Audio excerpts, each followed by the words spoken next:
కొన్ని పల్లెటూర్లలో కానీ ఎక్కడ చూసుకున్నా కొంతమంది అమ్మవారు వాలారు ఈ జాతరలకి కానీ అమ్మవారు వచ్చారు అని అంటారు. నిజంగానే అమ్మవారు రావడం అనేది జరుగుతుందా ఒక కామన్ మ్యాన్ మీదకి?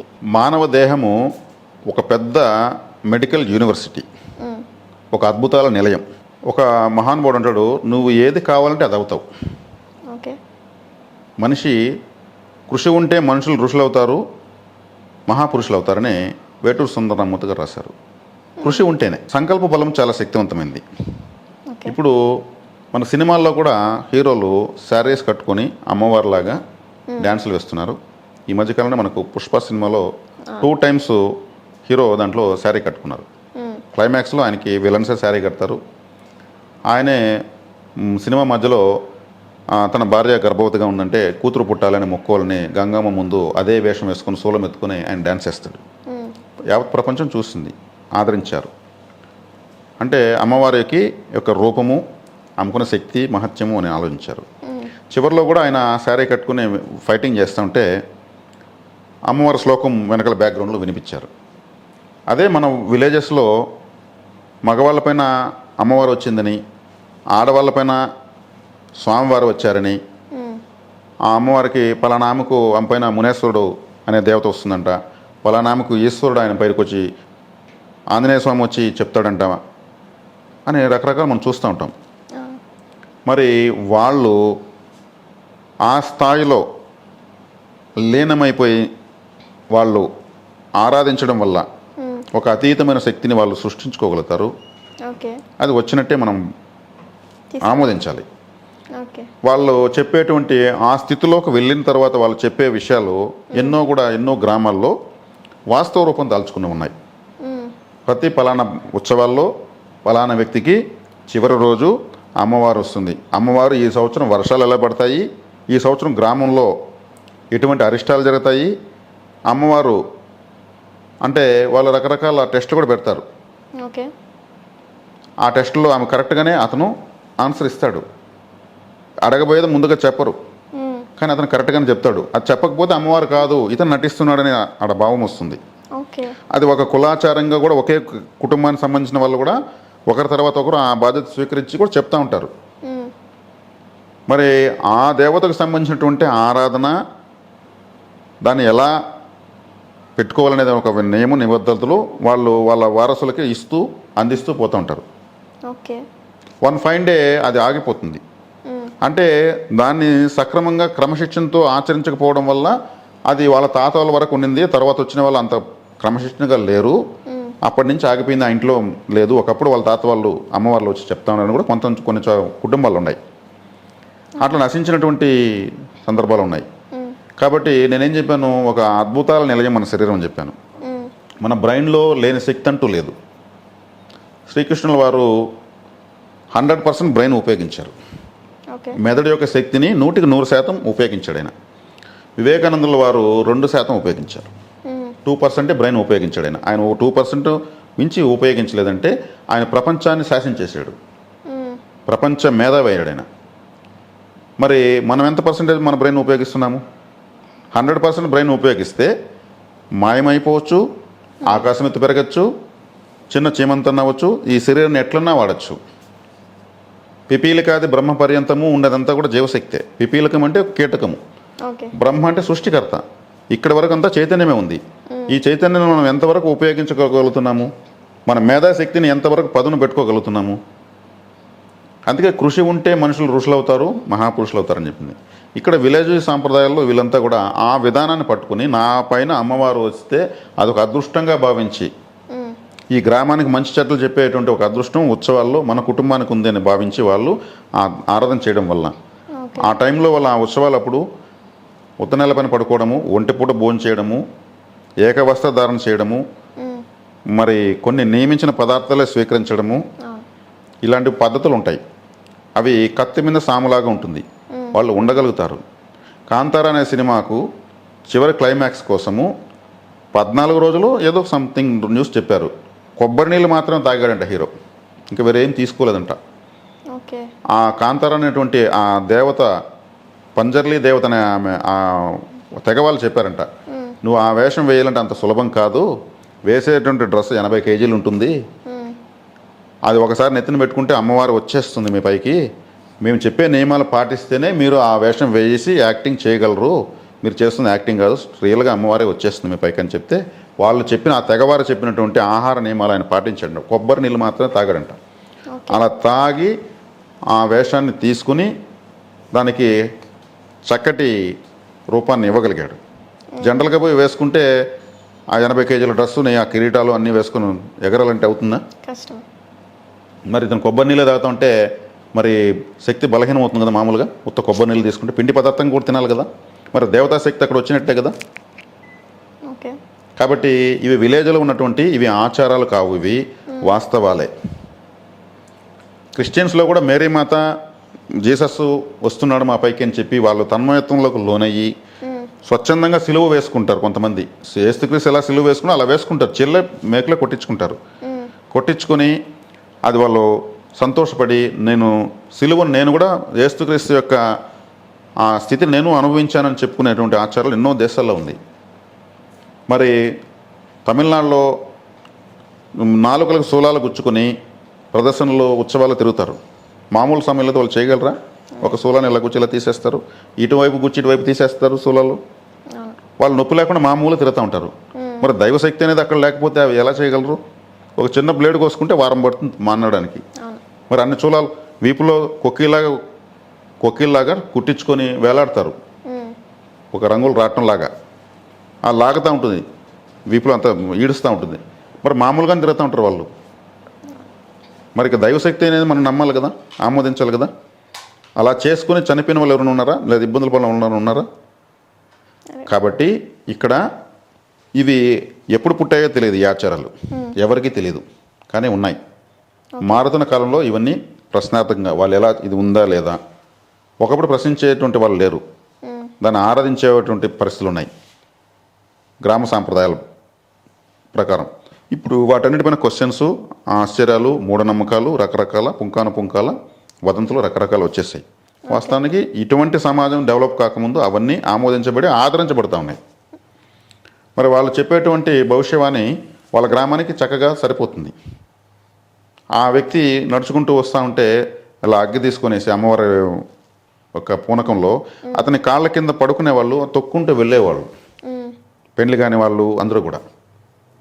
అంటే అమ్మవారి పాదాల కింద మనము పడినామంటే మన శరీరంలో ఉన్న దోషం పోయేసి మనకు పెండ్లి అవుతుంది, ఉద్యోగం వస్తుంది, వ్యాపారం సెట్ అవుతుందనేసి పోటీలు పడి మరీ బోలబడుకుంటారు. మరి వాళ్ళకంతా కూడా జరుగుతాయి. మళ్ళీ మొక్కున్న దానికి రేపు సంవత్సరం మళ్ళీ చెప్పిన మొక్కును తీరుస్తారు. అట్లా ఆలయాలు ఆదరించబడుతూ ఉంటాయి. మరి దీన్ని మనం వాళ్ళు నిలబెట్టుకుంటారు, ఆ సాంప్రదాయాన్ని ఆ ఆచారాన్ని నిలబెట్టుకుని వాళ్ళు కాపాడుకుంటారు. ఆచరించిన వాళ్ళకు రాదు, నమ్మని వాళ్ళకు నమ్మకం కలగదు. ఇప్పుడు మీకు దయ్యం కనిపిస్తుంది, మీరు నాకు చెప్తారు, గురువుగారు దయ్యం పోతుందని చూడండి అంటారు. నేను చూస్తాను ఎక్కడ అంటే నాకు కనిపించదు. మీరు అనుకుంటారు కళ్ళ ముందనే పోతుంటే ఈయనకేం కళ్ళు కనిపించలేదు, నేను చూసే కదా చెప్పాను మీరు అనుకుంటారు. నేను చూస్తే నాకు కనిపించదు, కనిపించింది మీకు నిజం, కనిపించినది నాకు నిజం. మీ మాంసనేత్రాలకు దయ్యాన్ని అనే శరీరాన్ని చూసేటువంటి శక్తి రెటీనాలో మీకు ఇన్బిల్ట్ అయి ఉంది. నా రెటీనాలో ఆ సూక్ష్మదేహాన్ని చూసేటువంటి ఫార్ములా లేదు, అంతే. కనిపించింది నిజమే, నాకు కనిపించింది నిజమే, మీరు అబద్ధం చెప్తారనే దానికి నేను లేదు. కనిపించలేదు అనుకునేది నేను చెప్పింది అబద్ధం అనుకుని మీరు అనుకునే దానికి లేదు. నా కళ్ళకి ఆ శక్తి లేదు, అంతే, ఇంకేం లేదు. ఓకే. అయితే ఇప్పుడు ఏ వ్యక్తి మీదకైతే అమ్మవారు అనే వాళ్ళు వస్తారో వాళ్ళకి అదంతా గుర్తుంటుందా, తెలుస్తుంది అంటారా? ఖచ్చితంగా తెలుస్తుంది. మానవ స్పృహ ఉంటుంది, దైవ స్పృహ రెండు ఉంటాయి. ఓకే. కానీ controlling, operating by God's power అని మనం అనుకోవాల్సింది. ఎందుకంటే అతను వాంటెడ్గా మాట్లాడుతున్నాడా, నటించి మాట్లాడుతున్నాడా అనేది అక్కడ అందరికీ తెలుస్తుంది. ఎవరు అమాయకులు ఎవరు లేరు. కొంతమంది అలా కూడా ఉంటారు, కానీ వీళ్ళు ఇంకా దేవుడి పేరుతో ఇలా మాట్లాడుతున్నాడు అనుకుని ఏం అనలేకుండా దేవుడికి వదిలేద్దామని వదిలేస్తారు. కొంతమంది చెప్తే కూడా జరగవు, వాళ్ళు నేను దేవుడు చెప్తున్నట్టే చెప్తారు. కాబట్టి భగవంతుణ్ణి ఇక్కడ మనము ఇదనకూడదు, దేవుడు అనే ప్లేస్లో వచ్చి మాట్లాడాడు కాబట్టి అని గమనైపోతారు. ఇవి తక్కువ సందర్భాలు, వీళ్ళంతా ఎక్కువ సందర్భాల్లో ఇవి వాస్తవ రూపమే ఉన్నాయి. ఒకప్పుడు ఎటువంటి సౌకర్యాలు లేనప్పుడు ఇటువంటి విలేజెస్లో ఇటువంటి వాటిని నమ్మే జీవనాన్ని సాగిస్తున్నారు, దైవానుగ్రహం పొందుతున్నారు. అయితే అంటే ఇప్పుడు మీరు అమ్మవారు ఆ పవర్స్ ఉన్నాయి, కంట్రోల్ చేస్తారు బాడీని అని చెప్పారు. అంటే ఏమంటారు, మానసికంగా కూడా ఏదన్నా దెబ్బలు అమ్మవారు వచ్చినప్పుడు ఏదైనా తగిలిందంటే ఫిజికల్గా అది కూడా కంట్రోలింగ్ ఉంటుంది. వాళ్ళకి నొప్పి తెలియదు, మీరు కూడా చెప్పారు నొప్పి తెలియదు, అదేంటంటారు, అది కూడా కంట్రోల్? నేను చెప్పిన ఒక మెడికల్ యూనివర్సిటీ అన్నాను కదా, అంటే మెడిసిన్స్ మన బాడీలో ఉన్నట్టే కదా. ఓకే, దానికి కావాల్సినటువంటి నాకేమీ కాదు అని మనం ఆర్డర్స్ ఇస్తే బ్రెయిన్ ఏం చేస్తుంది, ఆ దెబ్బలతో ఉండే చోటుకి ఎక్కువగా రెసిస్టెన్స్ పవర్ పంపిస్తుంది. ఓకే, భోజనం చేయగానే మనకు నిద్ర వస్తుంది. ఎందుకు వస్తుంది? మెదడు ఏం చేస్తుంది, ఎక్కువ ఆహారం ఇక్కడ ఉంది కాబట్టి జీర్ణాశయానికి ఎక్కువ రక్తం కావాలనేసి రక్తం మొత్తం కడుపుకు పంపిస్తుంది. అప్పుడు మెదడుకు రక్తం సరఫరా తగ్గుతుంది, అప్పుడు మత్తెక్కిపోతాం. ఓకే, అందుకే కొంచెంసేపు పడుకుంటే జీర్ణాశయం కొంచెంసేపు అయిన తర్వాత మళ్ళీ బ్లడ్ మళ్ళీ అంతా డిస్లాచ్ అవుతుంది. అందుకే నిద్ర తింటేనే మనకు ఎందుకు మత్తెక్కుతుంది, ఎక్కువ రక్తం జీర్ణాశయానికి వెళ్తుంది, బ్రెయిన్ ఆపరేట్ చేస్తుంది. ఓకే, ఇలా సిస్టమ్ మాకు మెడికల్ యూనివర్సిటీ అన్నాను కదా నేను, సిస్టమ్ అంతా అదే ఆపరేట్ చేస్తుంది. కావాలంటే ఇప్పుడు మన కుక్కలు దెబ్బ తగిలితే అవన్నీ హాస్పిటల్కి వెళ్తాయా? అప్పుడప్పుడు కూర్చొని నాకుతూ ఉంటాయి. ఆ సందర్భంలో అవి నాకేటప్పుడు వాటి ఎంగిలి అంటే లాలాజలం నుంచి ఒక మెడిసిన్ రిలీజ్ అవుతుంది, ఆ మెడిసిన్ అప్లై చేస్తాయి అవి. ఓకే, మిగిలిన సమయంలో అలా ఇదన్ను అవి నాకవ్వాల, అప్పుడు మాత్రం నువ్వు ఒక మెడిసిన్ అవి బాగా అవ్వాలి, నా గాయం బాగా అవ్వాలని. అంటే ఇప్పుడు గాయాలు అవుతాయని కాదు, ఈవెన్ అంటే నాకు తెలిసిన నేను చూసిన ఒక ఇన్సిడెంట్ చెప్తాను. ఒక పాజిటివ్ పవర్, ఐ మీన్ అమ్మవారు, అవతల ఏదో నెగిటివ్ శక్తి, ఒక దెయ్యం లాగా. అయితే వాళ్ళిద్దరు మాట్లాడుకుంటున్నారు, సంథింగ్ ఏదో ఎక్కడి నుంచి వచ్చో ఇలా మాట్లాడుకుంటూ ఒక ఫైట్లా అయ్యింది వాళ్ళిద్దరి మధ్య. లాస్ట్కి ఒక కొబ్బరికాయ తీసుకుని నెత్తి మీద కొట్టారనమాట అమ్మవారు. కానీ ఆమె నుంచి బ్లడ్ రావడం కానీ ఏం జరగలేదు. కొబ్బరికాయ చూస్తే ముక్కలు అయిపోయింది, ఆమెమో కళ్ళు తిరిగి స్పృహ తప్పి పడిపోయింది అంతే. కానీ బ్లడ్ రావడం దెబ్బ తగలడం లాంటిది జరగలేదు. ఆ సిచ్యువేషన్ గురించి మీరేం చెప్తారు? ఆ కొబ్బరికాయ పగిలింది, ఆమె స్పృహ తప్పి పడింది, తర్వాత కూడా ఆమె నార్మల్ అయిపోయారు, మామూలు నార్మల్ అయిపోయారు, నొప్పి లేదు ఆమెకు. మరి ఇవే మరి నమ్మలేని నిజాలు అంటారు వీటిని. నమ్మలేము కానీ నిజాలు. నమ్మలేని నిజాలు అనే టైటిల్ అందరికీ పరిచయమే కదా. కొన్ని నిజాలను మనం నమ్మలేము కానీ అవి నిజాలు. మహాభారతంలో పరీక్షిత్ మహారాజుకి వేదవ్యాసుల వారు మహాభారతం వినిపించారు. పరీక్షిత్ మహారాజుల వారు కాదు, జనమేజయుల వారికి అనుకుంటాను. ఓకే, మీ తాత భీమసేనుడు 1000 ఏనుగులు చంపాడు మహాభారత యుద్ధంలో అంటే అది నమ్మలేదు ఆయన. ఆయనకి కుష్టివ్యాధి వస్తుంది. ఓకే, కుష్టివ్యాధి ఒక కారణంగా వస్తుంది. కుష్టివ్యాధి బాగా తగ్గాలంటే మహాభారతం, మీ తాత వాళ్ళ యొక్క మహాభారతం చరిత్ర విన్నామంటే సరిపోతుంది. అప్పుడు కొద్దిగా కుష్టివ్యాధి అలాగే మిగిలిపోతుంది, అంతా బాగైపోతుంది. మహాభారతం విన్నంత పూర్తిగా వింటే బాగైపోతుంది, కొద్దిగా ఉంటుంది. ఎందుకు తాత నాకు కొద్దిగా ఇంకా మిగిలే ఉంది, మహాభారతం అంతా విన్నానంటే నీకు ఒక అనుమానం ఉంది, ఆ అనుమానానికే ఇది అలా ఆగింది ఆయన అంటాడు. ఎందుకు అంటే మీ తాత భీమసేనులు, నీ అనుమానం నువ్వే చెప్పాలంటే భీమసేనుల వారు 1000 ఏనుగులు చంపారంటున్నారు, అది నాకు ఆయన ఎలా చంపగలిగితే నాకు అనుమానంగా ఉంది అంటే, సరే నా ఒక తెరగట్టి మంత్రజలం చల్లి చూపిస్తే ఆ 1000 ఏనుగులు కుప్పలుగా పడతాయంట. ఒక సినిమా స్క్రీన్ పైన చూపిస్తాడంట వేదవ్యాసుల వారు. ఓకే, నమ్మలేము, 1000 ఏనుగులు చంపాడు నమ్మలేము, కానీ అది నిజం అంతే కదా. మరి ఆయన చూపించిన తర్వాత అప్పుడు ఆయన నమ్మాడంట. ఆ నమ్మకం వచ్చిన తర్వాత ఈ కుష్టివ్యాధి కూడా మిగిలింది కూడా బాగైపోయింది. అట్లా అంటే నమ్మలేని నిజాలు ఇవి, అవి అభూత కల్పనలు అయితే కాదు. మీరే ప్రత్యక్షం చూశారు కాబట్టి దాన్ని మనం ఆమోదించాలి. ఆ మీదన్న ఇంజ్యూరీ అయ్యి హాస్పిటల్కి వెళ్ళి మెడిసిన్ చేసుకుంటే అప్పుడు కావాలని ఆమె కొట్టేసింది అని అనుకోవచ్చు. ఇంకేమీ కాలేదు, కానీ అక్కడ 2 శక్తులు ఆపరేట్ అయినాయని మాత్రం మనం ధృవీకరించుకోవాల్సి వస్తుంది. ఓకే, ఇంకొక చిన్న వివరణ. అంటే ఇప్పుడు వన్స్ అమ్మవారు వచ్చారు అంటే ఆమెని రిలాక్స్ చేయడానికో లేకపోతే ఇంకా ఓకే వెళ్ళిపోమని చెప్పడానికో లాస్ట్లో ఈ పసుపు నీళ్ళు ఇవ్వడం అనేది జరుగుతుంది. ఆ పసుపు వాటర్ వల్ల వెళ్ళిపోవడం ఏంటి గురువుగారు? పసుపు కుంకుమ అనేవి చాలా పవిత్రమైన వస్తువులు, చాలా శక్తివంతమైన వస్తువులు, చాలా దైవికమైన వస్తువులు. సృష్టి ఆరంభం నుంచి ఇవి మన సనాతన భారతదేశంలో అగ్రతాపంలో ఉన్నాయి. ఈరోజు కూడా మన ఇళ్లలో ఏదైనా శుభకార్యం వస్తే వస్తువులు రాయాలంటే, ఆ కార్యక్రమానికి కావాల్సినటువంటి అంగడి సరుకులు రాయాలంటే మొట్టమొదటిగా పసుపు కుంకుమ రాసిన తర్వాతనే మిగిలిన సరుకులు రాస్తారు. అంటే పసుపు కుంకుమ రాసిన తర్వాతనే మిగిలిన సామాన్లు రాస్తారంటే, సరుకులు రాస్తారంటే వాటి యొక్క విశేషమైనటువంటి శక్తి మనం అర్థం చేసుకోవాలి. పసుపు అనేది చాలా మంగళకరమైనది. ఏ స్త్రీకైనా పసుపు కుంకుమలకు మించిన ఆస్తి లేదు. అదే భర్త చనిపోతే పసుపు కుంకుమలు ఇంకా వాళ్ళు స్వీకరించేదానికి లేదు, ఆ అదృష్టాన్ని కోల్పోయినారని అర్థం. అది పెద్ద లోటు, అది తీర్చలేని లోటు. ఆ పసుపులో ఇప్పుడు విజయవాడ కనకదుర్గమ్మ ఆలయం చూడండి, ఆమె ముఖమంతా పసుపు పూసుకొని నవ్వుతూ కూర్చుంటుంది. మరి పూసుకుంటే వేరే రంగులు లేవా, వేరే పదార్థాలు లేవా? అది చాలా మంగళకరమైంది, చాలా దైవికమైంది, చాలా అవసరమైంది, ఓకే. చాలా శక్తివంతమైంది. మరి పసుపు మన భారతదేశము 140 కోట్ల జనాభా ఉన్నప్పుడు కరోనా వచ్చినప్పుడు ప్రపంచంలో పిట్టలు రాలిపోతూ ఉంటే ఇక్కడ చాలా తక్కువే, ఎక్కువే వచ్చినా తక్కువ, మరణాలు తక్కువ, వచ్చిందేమో ఎక్కువ, మరణాలు తక్కువ. ఎందుకంటే కూరలో ఎక్కువ పసుపు వాడుతున్నాం మనం, అల్లం వాడుతున్నాం, మిరియాలు వాడుతున్నాం, లవంగాలు వాడుతున్నాం, ఇవన్నీ మూలికలు. అగ్రతాంబూలంలో పసుపు అనేది ఉంటుంది, యాంటీబయాటిక్, అద్భుతమైన యాంటీబయాటిక్. పాతకాలంలో ఎవరైనా దెబ్బ తగిలితే వెంటనే పసుపు అయితే అలా మెత్తేసేవాళ్ళు, అంతే. మళ్ళీ డాక్టర్ అదే. కాబట్టి ఈ పసుపు నీళ్ళు తీసుకోగానే అక్కడ ఉన్నటువంటి దేవత, వచ్చినటువంటి వ్యక్తి కావచ్చు, స్త్రీ కావచ్చు, ఒక రిలాక్సేషన్ అనేది పోయి వెంటనే పనిచేస్తుంది, సెకండ్ల పైన పనిచేస్తుంది. ఓకే. ఇంకా ముగింపు కార్యక్రమము పసుపు నీళ్ళతో దేవతలను రిలాక్స్ చేసేది ఆచారంగా తీసుకున్నారు. ఓకే. అదే ఒక రాజకీయ నాయకుడు ధర్నా చేశాడు, ఆమర నిరాహార దీక్ష చేశాడు, నిమ్మరసం ఇస్తారు. నిమ్మరసము గొంతులో ఉన్నటువంటి గల్ల కట్టేసి ఉంటుంది, తినకుండా అంత కత్తిరించుకుంటూ వెళ్తుంది.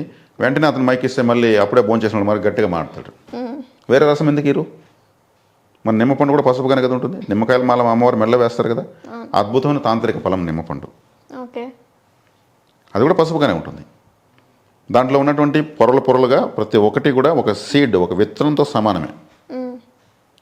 అంటే ఎక్కువ విత్తనాలు ఉన్న ఫలము, ఎక్కువ పండు ఎక్కువ ఫలితాన్ని ఇస్తుంది. అందుకే నిమ్మ పండ్లు ఎక్కువగా పొరలు ఉంటాయి, అది ఒక్కొక్క విత్తనంతో సమానం. ఓకే. అంటే ఇక్కడ నిమ్మపండు కూడా దైవికమైనదే. నిమ్మపండు అనేది అమ్మవారికి చాలా ఇష్టమైనది, దేవతలకు ఇష్టమైనది అనమాట. అందుకే నిమ్మరసం ఇస్తే 40 రోజులు అన్నం తిన్నోడు కూడా మిరకాయ తిన్న కాకిలాగా లవలవ అరుస్తాడు అప్పటికప్పుడే. అది పసుపుకున్నటువంటి ప్రత్యేకమైన శక్తి. ఓకే. అయితే ఒక్కొక్క ఊర్లో ఒక్కొక్క దేవత అని చెప్పేసి గట్టిగా నమ్ముతారు. కానీ ఒకే టైంలో ఒకే దేవత 2-3 మీదకి వచ్చినట్టు కూడా కొన్ని కథలు వింటూ ఉంటాం, చూస్తూ ఉంటాం. వాటికి ఏమంటారు? నిజంగా అంటే ఒకే దేవత 2-3 మీద ఎలా? పిపీలికాది బ్రహ్మ పర్యంతం ఉన్నదంతా జీవశక్తి అని చెప్పాను కదా. కీటకం నుంచి బ్రహ్మ, పరబ్రహ్మ, సృష్టికత బ్రహ్మ వరకు ఉన్నది జీవశక్తి అని చెప్పాను కదా. మరి ఇంత జీవశక్తి ఉన్నప్పుడు ఒకే వ్యక్తిపైకి ఆ దేవతా శక్తి ఎందుకు రాకూడదు? ఎందుకు వస్తుంది? ఎందుకు రాదు? ఓకే. అమ్మవారు విశ్వరూపం ఎత్తుందంటాం. ఇది మీ నుంచి నేను ఎక్స్పెక్ట్ చేశాను ఈ ఆన్సర్.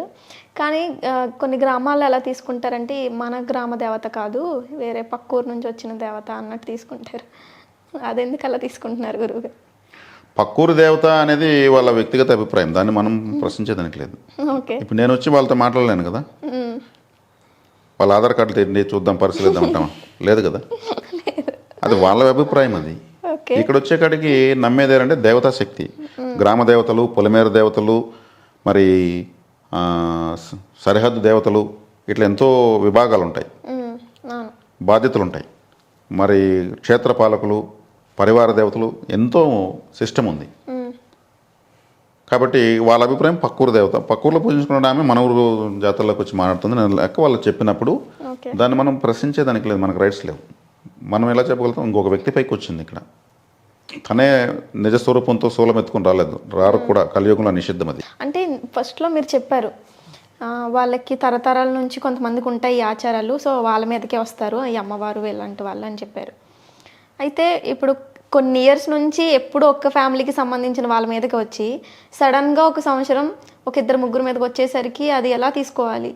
దీన్ని ఎలా తీసుకోవాలని అన్నప్పుడు అంటే ఇక్కడ వాళ్ళు ఈ 2-3 ఫ్యామిలీస్ పైకి వచ్చినప్పుడు వాళ్ళు ఆరాధన చేస్తుంటారని నమ్మాలి మనం. ఓకే. వచ్చిందని మనం అంటున్నాం. ఇంతకుముందు ఎప్పుడూ లేదు కదా, మరి సడన్గా కదా. వాళ్ళ పూర్వీకుల్లో ఏదైతే వంశాచారంగా వచ్చినటువంటి కుటుంబం ఉందో ఆ పూర్వీకులు చనిపోయింటారు కదా, వాళ్ళు ఆ కుటుంబంలో జన్మించుండొచ్చు. ఓకే. ఆ యాక్సెస్ ఆ సోల్కి ఉంటుంది. వాళ్ళు అక్కడ పుట్టినా కానీ ఆ యాక్సెస్ ఉంది. వాళ్ళు ఆరాధించకపోయినా కానీ గత జన్మలో సాధన ఉంది కదా, ఈజీగా కనెక్ట్ అవుతుంది. ఓకే. అలా నమ్మచ్చు.